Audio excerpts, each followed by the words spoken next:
¿Qué tal? ¿Cómo les va? Bueno, espero que se conecten y que me comenten si se escucha y empezamos.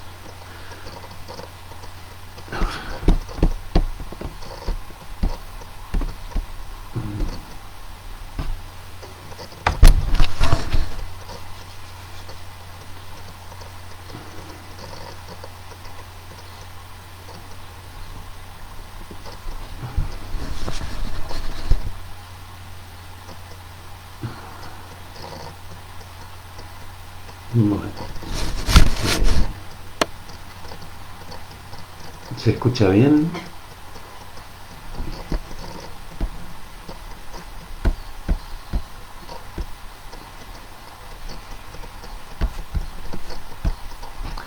Bueno, bárbaro. Eh, Vamos a ver hoy fundamentalmente dos textos del programa que giran en torno al tema del mal y la ética. Eh, Como habíamos visto la última clase, les había dicho que desde el psicoanálisis íbamos a abordar este tema de la ética desde dos perspectivas, una más clínica, que fue lo que fuimos viendo a partir de Freud, donde revisamos un poco cómo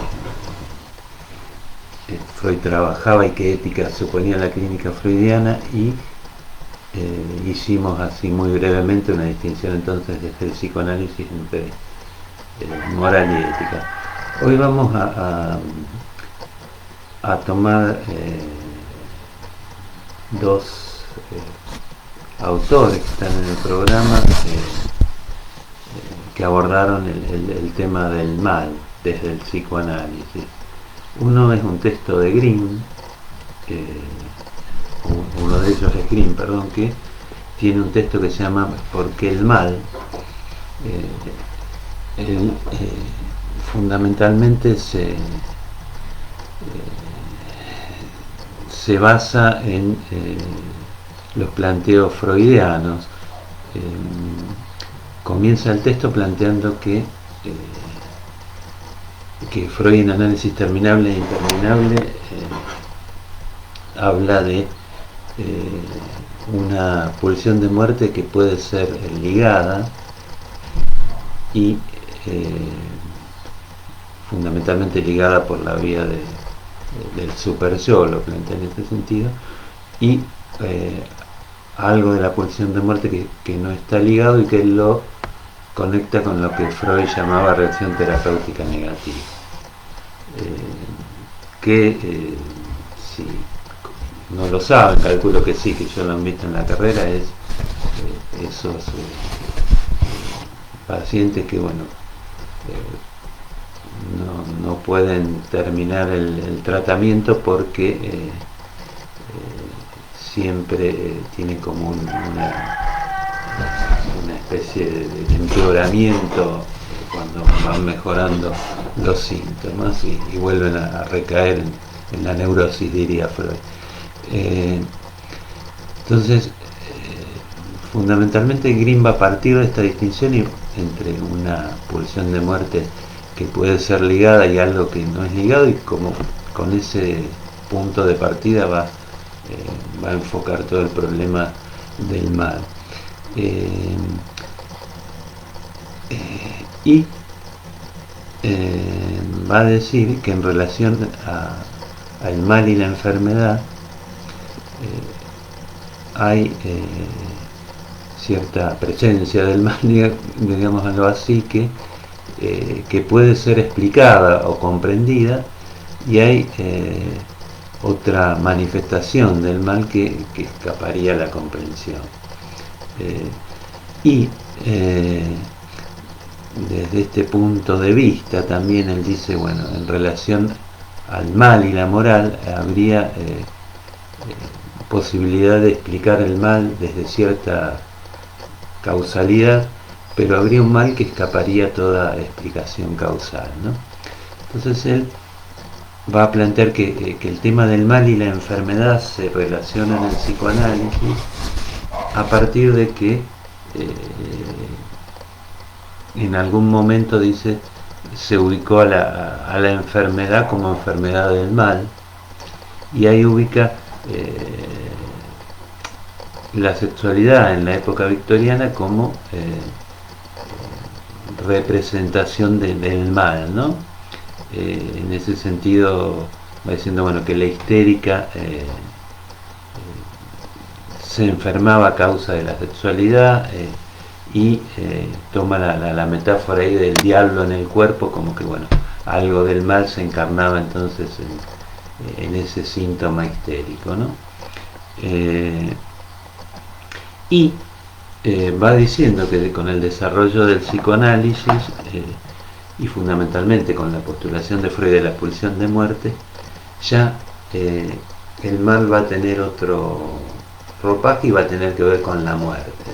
O sea, si en algún momento se ubicó el mal por el lado de la sexualidad, a partir de la postulación de la pulsión de muerte y fundamentalmente del narcisismo, perdón, del masoquismo originario, ahí el mal va a tener que ver con la muerte. Utiliza esta frase, el psiquismo está enfermo de muerte, ¿no? Para catalogar esta segunda manifestación del mal en los textos de Freud. Y entonces ahí, después de esta breve introducción que hace, empieza con el análisis de dos textos de Freud, uno que es La pulsión y sus destinos, y el otro texto es en La negación, donde, si ustedes recuerdan, Freud hace una especie de mito de origen del aparato psíquico, en donde en un principio el yo es un yo de placer puro y expulsa de sí todo lo displacentero. Entonces ahí Freud ubica como la constitución del yo y del mundo exterior separado, ¿no? Todo lo placentero coincide con el yo y lo displacentero es lo exterior. Entonces eso exterior aparece como lo odiado, es como que el objeto externo empieza a ser marcado con el signo del odio, ¿no? Les vuelvo a repetir, esto creo que lo han visto en el texto sobre las pulsiones de Freud, en La negación, donde Freud habla de las tres polaridades del alma, pero fundamentalmente la idea es esta de, bueno, la distinción entre el yo y el mundo exterior, y el yo odiando al objeto o al hostil del objeto, diría Freud, ¿no?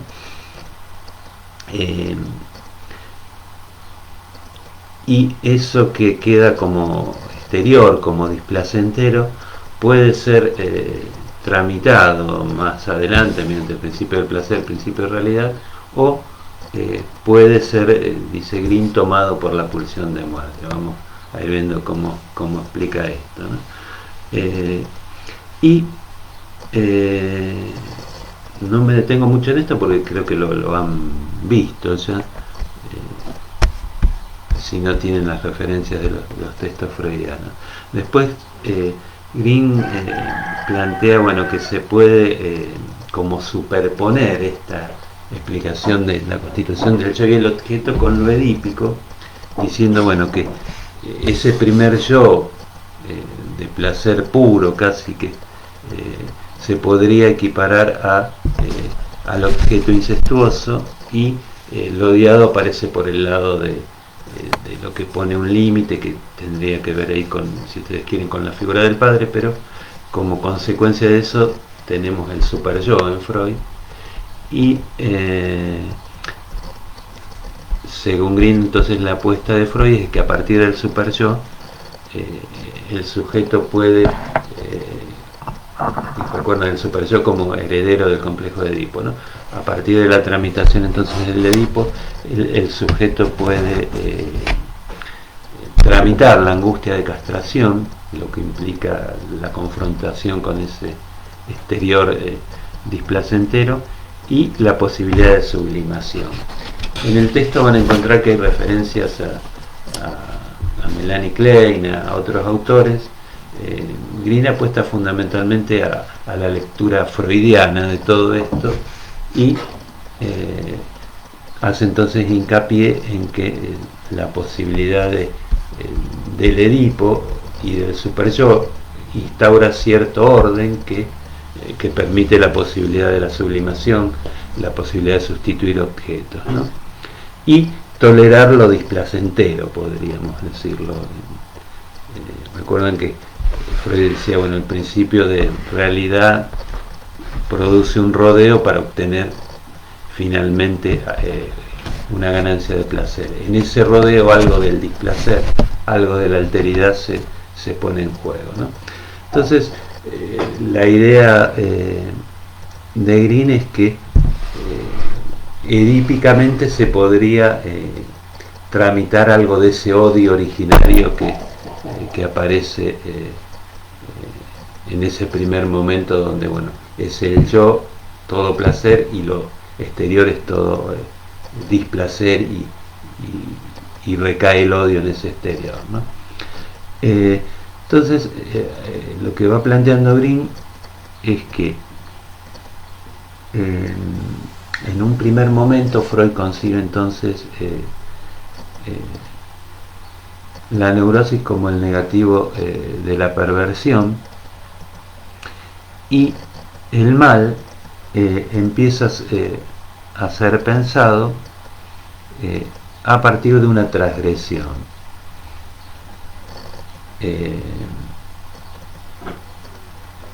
Entonces, recuerdan las fórmulas de Freud, la neurosis como el negativo de la perversión, esta idea del niño como el perverso polimorfo. Entonces, ahí va ubicando Green el mal como esa idea de transgredir cierta barrera y ubicándolo fundamentalmente por el lado de la sexualidad. Él titula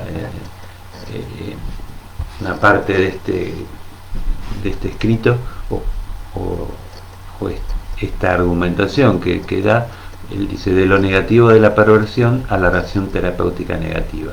Es como que ubica entonces en primer lugar el mal en relación a esa transgresión, y dice que cuando Freud introduce la pulsión de muerte y el masoquismo originario, ahí nos topamos con algo más difícil de explicar. Él usa bastante la palabra oscuro, y trata de hacer algunas distinciones. Por un lado, va a distinguir la agresividad de la pulsión de muerte. Entonces, la agresividad, supónganse, en la medida en que se va ligando edípicamente a través del superyo, se puede manifestar justamente como una conducta agresiva hacia otro, pero va a tratar de marcar cierta cosa que más adelante en el escrito él va a llamar destructividad, que sería algo más específico de la pulsión de muerte, en el sentido de que no estaría ligado con las pulsiones de vida. Hablar entonces de agresividad, distinguiéndola de destructividad, sería, bueno, hay una agresividad que todavía supone un componente libidinal y supone cierta orden y cierta posibilidad de explicarlo, ¿no? Puede ser el caso del sadismo o del masoquismo, ¿no? Reflexionando sobre esto, Green se pregunta por una pareja de opuestos que plantea Freud en relación o más que de opuestos, de dos fuerzas que se complementan. Una que sería el sadismo del superyo, y otra el masoquismo del yo. Vieron en el malestar en la cultura, cuando Freud trabaja el superyo, hace referencia al sadismo del super yo y el masoquismo del yo. Nuevamente vuelvo a decir, bueno, el sadismo del super yo es entendible y puede explicarse por toda la explicación que él va dando del Edipo, de la constitución del super yo, pero el masoquismo del yo es un concepto oscuro. Entonces va a empezar a distinguir como distintas regiones del mal. Habría un mal entonces que lo sitúa, siguiendo a Freud, en relación a lo que podría ser la agresividad en las perversiones, en el sadismo, el masoquismo, que es un mal que tiene que ver con la culpabilidad. Si hablamos de culpabilidad, tiene que ver con lo edípico, y en ese sentido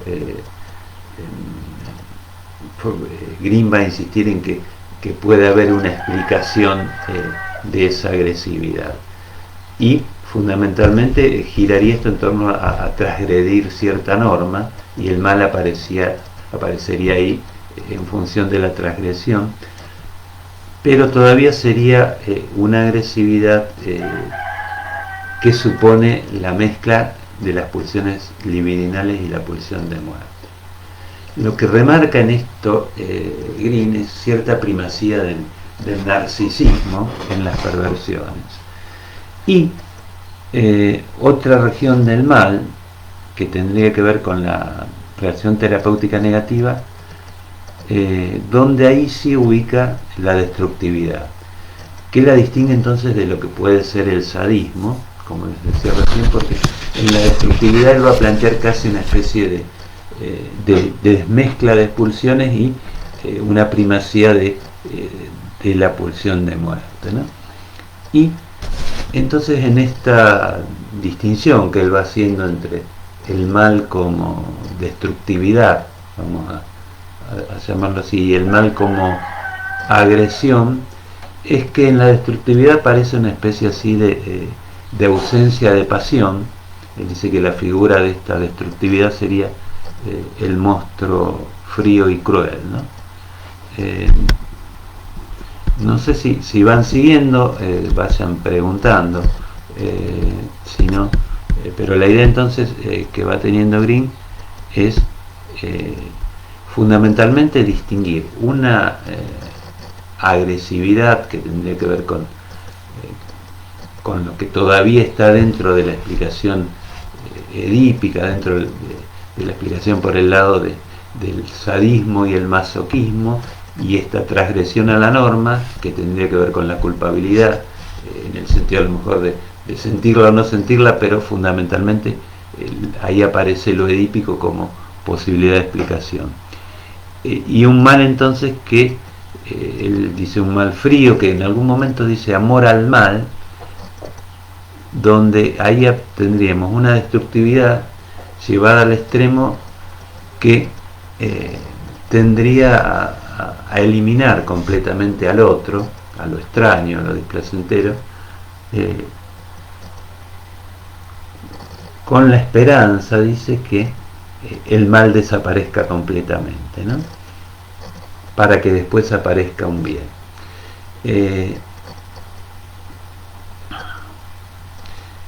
Esta idea lo lleva un poco, o esta distinción así tan tajante que va haciendo Green, lo lleva entonces a plantear, bueno, que en el sadismo y en la transgresión, aunque sea transgresión como fantasía, estaríamos en lo que él llama locuras comunes, y en el mal como violencia ciega, como esa violencia que es pura destrucción y casi sin explicación, va a decir Green, es el predominio entonces de la función desobjetalizante, que tendría que ver con la desmezcla total de las pulsiones.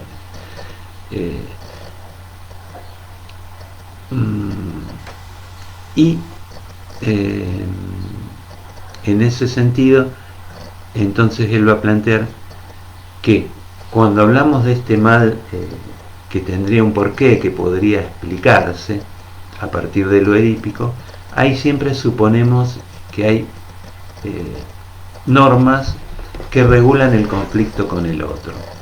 Entonces ahí tendríamos conductas agresivas o figuras del odio, pero todavía con cierta norma, cierto orden que articule la relación con el otro. Y en esa destructividad que no podríamos explicar, que Green también lo ubica en la relación terapéutica negativa, tendríamos entonces un mal sin porqué, ¿no? Entonces, ante estas dos alternativas, Green dice, bueno, hay un mal sin porqué, pero intentemos dar algún porqué. Y dice, bueno, cuando el mal está en el otro, y acá vieron que en toda esta explicación está como subyacente la idea freudiana de, bueno, se forma el grupo y el que queda por fuera del grupo, el otro, es el culpable de todo, el extranjero al que hay que odiar, ¿no? Esa idea está como central también subyacendo a todo esto que va argumentando Green. Entonces le decía, hay un mal que es puesto en el otro, y Green dice, bueno, podríamos intentar explicar diciendo que la propia amenaza de la pulsión de muerte sobre uno mismo es puesta en el otro, esa destructividad o esa agresividad que supone el masoquismo originario es puesta en el otro. Y la otra respuesta dice, bueno, que intenta ensayar es que, bueno, en esa vertiente del mal que no tendría explicación, no hay un orden, no hay una norma que regule, como hay a partir de lo edípico, ¿no? Y entonces, al no haber esa norma, esa regulación, lo que prima es, dice, esa voluntad destructiva que no reconoce al otro. Fundamentalmente, entonces, esas son las dos respuestas que explica Green, y termina el texto haciendo hincapié en que la idea de desmezcla de pulsiones es una explicación, o como válida, o que Freud tiene razón cuando plantea esta idea de, bueno, que el mal sería casi una manifestación de la pulsión de muerte como pura destructividad, no ligada a la pulsión de vida, ¿no? Entonces es la lectura que trata de hacer Green. Él intenta ir rastreando cómo Freud va dando cuenta del odio y de la destructividad, y termina planteando como dos regiones del mal, una que sería posible de explicar, les vuelvo a repetir lo que venimos diciendo, pero un poco en el artículo va girando en todos los puntos sobre esto, ¿no? Entonces, una que sería un mal explicable, sujeto a la normatividad que impone el Edipo, y habría un mal, una destrucción que estaría más allá de la explicación edípica y que tendría que ver con esa destrucción que pone por el lado de la pulsión de muerte, ¿no?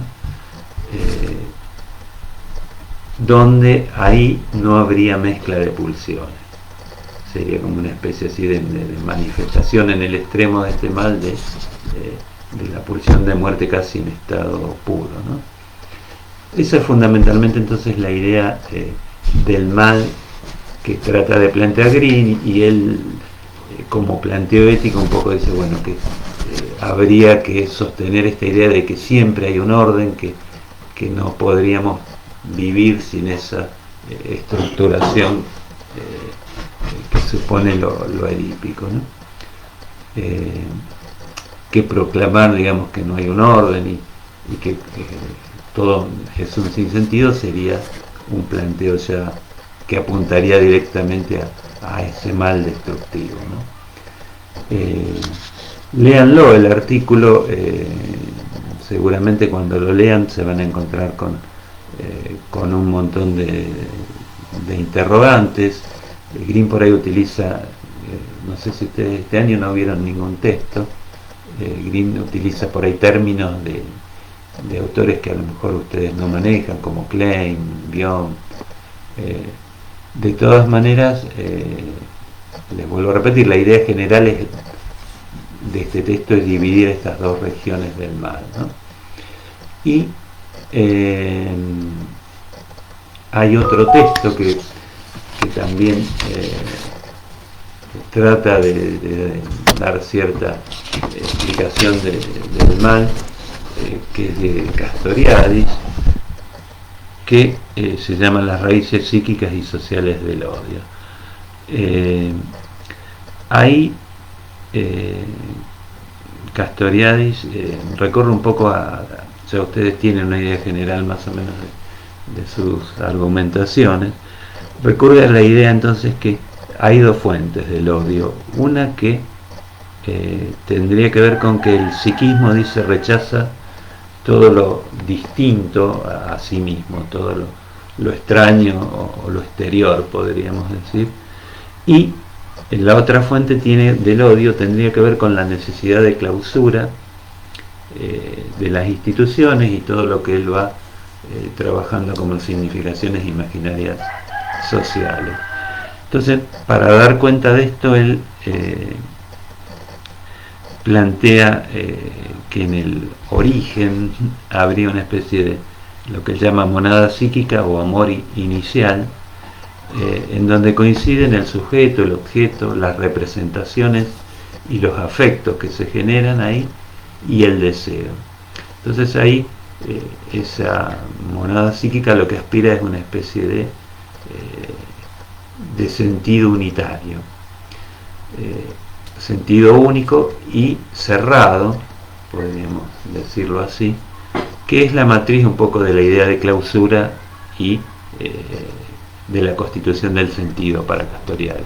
Entonces ese primer momento o ese núcleo que él llama amor inicial en relación a la monada psíquica también, a esa primera unidad psíquica, aparece en la interrelación con la realidad como algo inalcanzable. Entonces se inicia, dice, a partir de eso la búsqueda del sentido y la búsqueda de esa totalidad imposible de alcanzar, ¿no? Entonces, de ese amor inicial, dice Castoriadis, hay tres partes. Una que va a investir el núcleo psíquico, otra que va a investir el objeto, él sitúa ahí como primer objeto el pecho materno, y la otra parte se transforma en odio al mundo exterior. O sea, al toparse con el mundo exterior y no encontrar esa totalidad, ese primer amor inicial que situaba Castoriadis se transforma en odio al mundo exterior. Y entonces ese odio se va a fusionar con el amor al primer objeto, y ahí van a ser la ambivalencia. Entonces, de ese primer amor inicial vamos a tener por un lado lo que él llama egocentrismo, que trata de diferenciarlo de lo que es el narcisismo, y de la mezcla entonces de la relación con el objeto y el odio, van a ser la ambivalencia hacia el objeto. Entonces, en esta relación con la realidad que plantea Castoriadis, se van a ir produciendo fracturas de esa clausura a la que aspira el sentido como un sentido único, compacto, y esas clausuras, esas rupturas de la clausura van produciendo angustia y rabia, angustia y odio, podríamos decir, ¿no? Entonces, en el desarrollo que va planteando Castoriadis, partimos de esta monada psíquica primera, donde habría una especie así de completud y de sentido ideal. Por el proceso de socialización se va generando el individuo social. Y ahí Castoriadis introduce una tensión entre lo que sería la monada psíquica y la constitución del individuo social, o del yo, si ustedes quieren, donde va a haber siempre tensión y ambivalencia, ¿no? Va a haber una parte del odio hacia el exterior que va a tener que ver, dice Castoriadis, con ese odio a sí mismo que se produce en esta tensión entre la monada psíquica y el individuo social. Y entonces vamos a tener como dos vectores del odio, dice, un odio que se pone directamente en el otro, y un odio que viene del sí mismo, de esta tensión entre la monada psíquica y el yo como individuo social, ¿no? Entonces esa tensión va a ser siempre la que va a tratar de ser resuelta por la clausura, ¿no? Entonces en este proceso de socialización el sujeto, dice Castoriadis, tiene que ir aceptando la realidad y lo social, ¿no? Entonces la sociedad lo que hace fundamentalmente es, vía las significaciones sociales imaginarias, aportar un sentido y producir clausuras. Esas clausuras que se van dando en la socialización, para Castoriadis se relacionan con posibles identificaciones, ¿no? Entonces las identificaciones que se van constituyendo ahí, según Castoriadis, le permiten producir objetos sustitutivos, vamos a decirlo así, y recuperar algo de esa omnipotencia que reinaba en el primer momento ese de completud, donde casi teníamos un sentido único e ideal, ¿no? Entonces fundamentalmente él va a tratar entonces de pensar cómo la sociedad y cómo lo social va a derivar y trabajar ese odio que tiene que ver con la tensión esa entre lo propio y lo exterior, o entre ese odio a sí mismo que situábamos antes, ¿no? Y entonces ahí va a ser esa clasificación que es conocida de las sociedades autónomas y heterónomas, donde fundamentalmente plantea que las sociedades heterónomas son esas sociedades que plantean un origen trascendente, que no cuestionan sus fundamentos y que fundamentalmente tienen un odio hacia lo otro o hacia los otros, ¿no? Hacia lo distinto. Y otro rasgo de estas sociedades sería que imponen una necesidad, dice, imperiosa de clausura, ¿no? Algo así como definir un sentido que no pueda ser cuestionado, y como una necesidad de aferrarse a ese sentido, ¿no? Como ejemplo de sociedades autónomas sitúa a la democracia griega, y entonces ahí plantea que la clausura que se produce en esas sociedades permite, por un lado,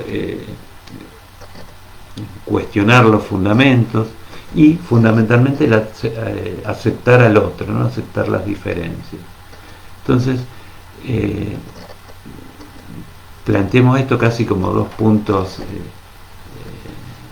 extremos de las sociedades, ¿no? Pero fundamentalmente entonces la idea de Castoriadis es que ese proceso de socialización que permite la constitución del individuo social, de acuerdo a qué tipo de sociedad, o de acuerdo en qué tipo de sociedad se dé, va a poder, en términos muy amplios, tolerar al otro o no tolerar al otro, ¿no? Y él ahí ubica entonces que las sociedades van generando distintos medios para derivar el odio, que van, en el caso extremo, desde la guerra hasta los casos más aceptados socialmente, que tienen que ver con, si ustedes quieren, con las competencias deportivas, ¿no? La idea entonces de Castoriadis es que como proyecto político habría que plantear una sociedad donde haya tolerancia para el otro, y fundamentalmente donde predomine la idea de libertad, ¿no? Bueno, retomando un poco lo que plantean los dos autores y lo que ustedes pueden vislumbrar así del origen freudiano de todo esto, fundamentalmente es la idea entonces de cómo el sujeto puede constituirse y puede tolerar o no lo que aparece como alteridad, ¿no? Entonces, en ese sentido me parece que como primera punta para pensar todo este tema del mal y del odio, esto que les decía cuando Freud habla en psicología de las masas y análisis del yo, de la constitución del grupo, para Freud supone siempre la expulsión de lo displacentero de lo otro, y el odio es puesto en ese otro, ¿no? Y en todo caso lo que Freud llama malestar en la cultura, cuando odiamos al otro, odiamos porque le endilgamos al otro que no tenemos un goce pleno nosotros, ¿no? En ese sentido, la idea de malestar y de goce empiezan a funcionar o empiezan a tener que ver con la explicación entonces del odio en relación al otro.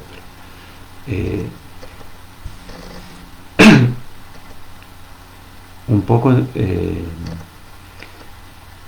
estos dos planteos, el de Green y el de Castoriadis, les decía que tienen su base freudiana, con las diferencias entre los autores. Castoriadis introduce todo lo que ustedes conocen como socialización, clausura, pero les vuelvo a repetir, la idea es entonces cómo manejar esto que aparece como lo que está más allá del principio del placer, ¿no? Y el odio que genera eso, o la violencia que genera eso.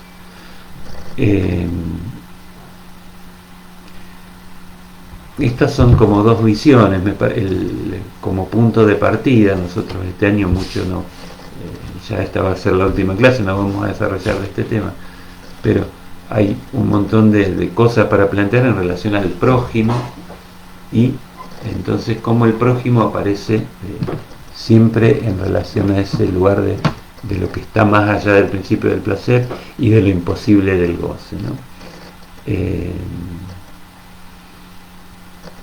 Bueno, pues, más o menos esto es un recorrido bastante rápido sobre estos textos.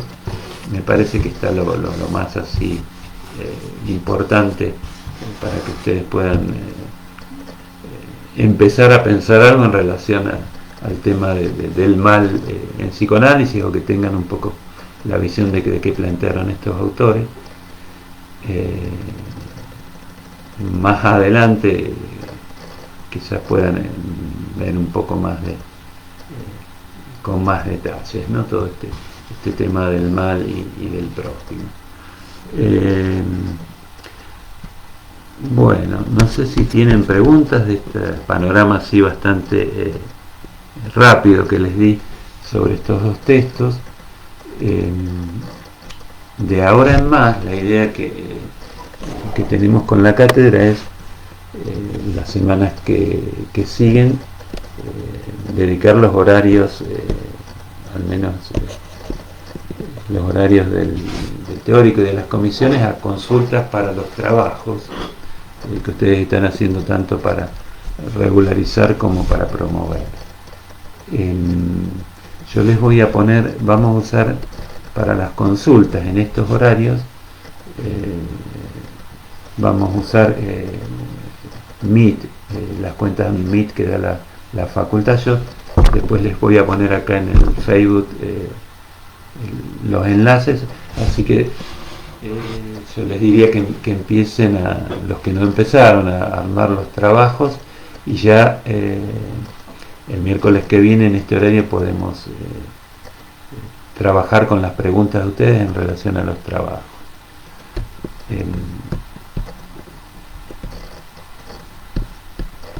Bueno, escucho si tienen alguna pregunta sobre estos temas, o sobre estos dos textos que les comenté así muy tipo pantallazo.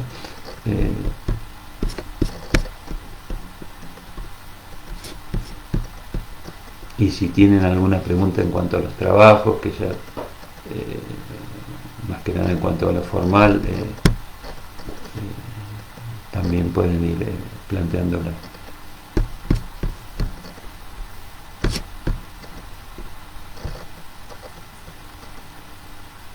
¿Se entendió más o menos así el planteo general de los textos estos?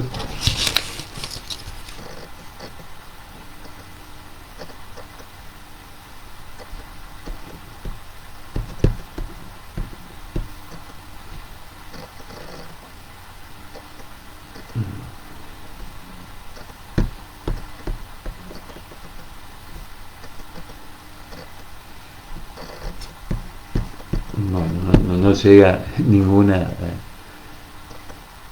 pregunta. A ver,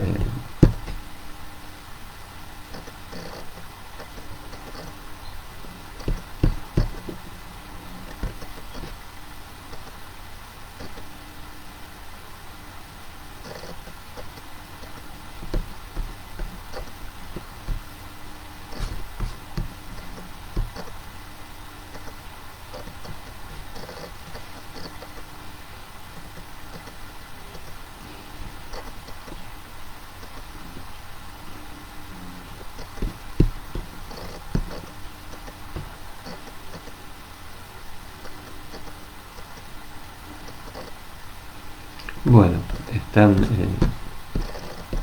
no sé si fui muy rápido y no tengo la idea de, o no se entendió nada, o más o menos quedó claro, ¿verdad? Bueno, acá Abril pregunta algo.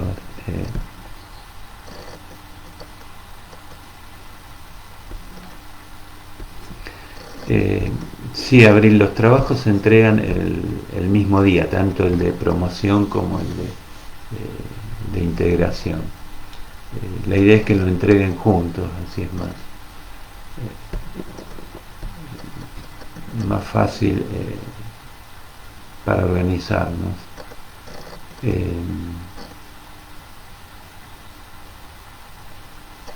Fíjense, en el aula virtual están las condiciones del trabajo, de los trabajos y la fecha de entrega.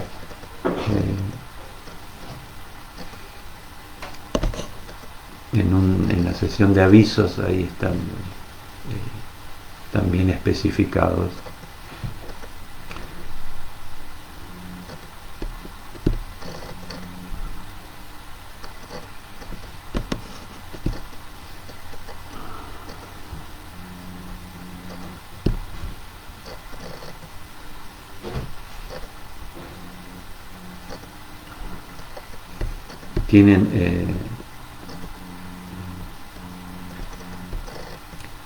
¿Tienen preguntas sobre estos textos o sobre estos temas? Yo me quedé con ganas de desarrollar un poco más todo este tema de la ética y del mal, pero bueno, el año que viene lo desarrollaremos con más amplitud.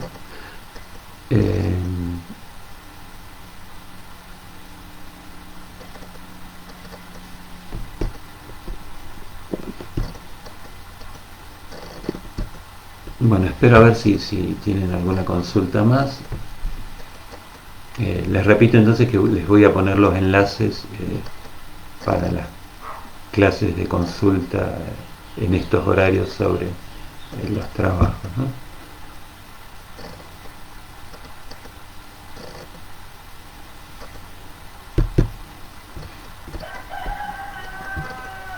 Bueno, acá Gina plantea que bueno, que todo le quedó claro.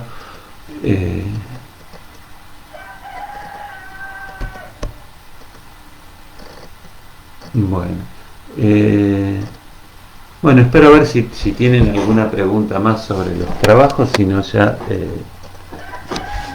nos veríamos el miércoles que viene en este horario para las consultas sobre los escritos,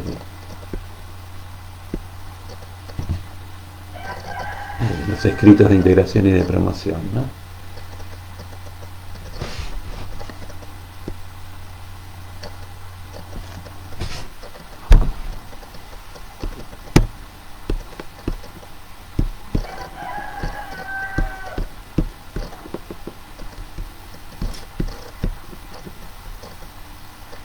Bueno, veo que no llegan más preguntas, imagino entonces que se entendió. Bueno, seguiremos entonces el miércoles que viene